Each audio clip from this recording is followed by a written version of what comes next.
Hey, hi everyone, and welcome back. As now on the episode 168, we are going to discuss about Leatherface, the main antagonist in the Texas Chainsaw Massacre franchise. Now, I am aware I already did that twice prior. I analyzed the original back in the 98th episode and the remake version in the 130th episode. But this episode is dedicated to the counterpart from the 3D timeline. Specifically from the 2013 film Texas Chainsaw 3D and the 2017 prequel Leatherface, in order for us to understand this version of Leatherface and what makes him so different from the other two versions. And now, let's begin. This version of Leatherface has mostly a similar backstory with the one from the original timeline, in the sense that he was born as Jeddediah Sawyer in the suburbs of Texas in 1947 to the cannibalistic and murderous Sawyer family. And growing up, sadly, he, like the other two versions, he too was both physically and mentally retarded and not being capable to do pretty much with his life, except to become his family's butcher.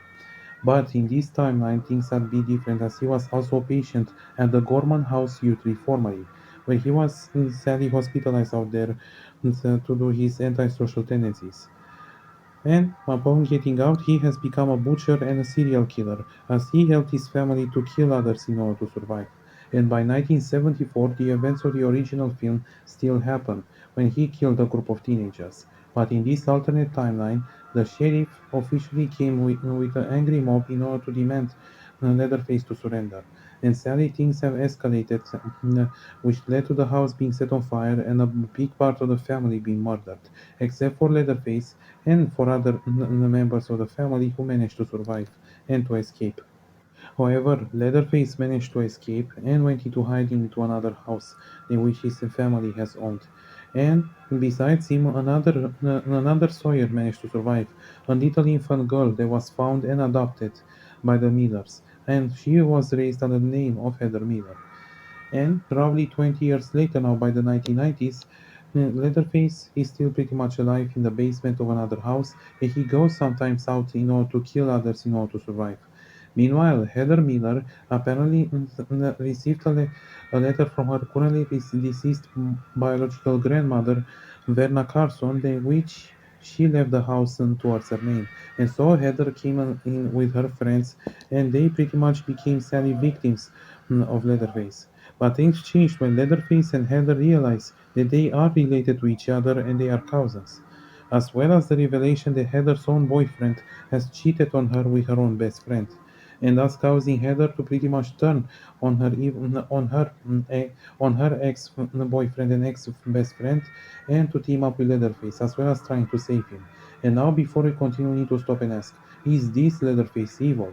And I put this question because while he too is pretty much a monster like the other two versions, he, especially like the original counterpart, is very broken and tragic, given the fact that he was born physically and mentally retarded.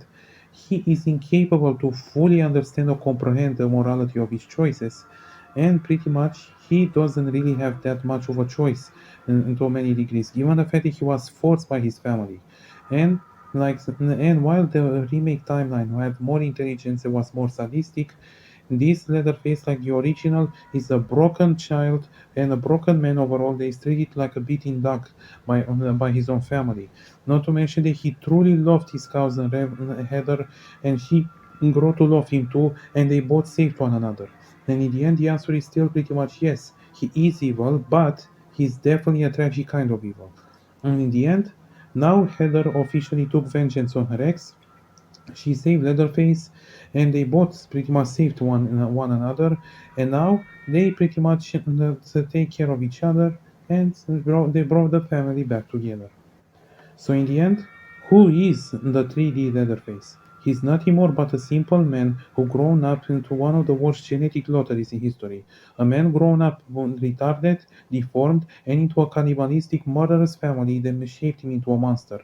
And a man that could easily be called as one of the most tragic villains ever created in cinema. Thanks for watching. Don't forget to give a like and subscribe, and have a nice day. For this kind of money, almost due.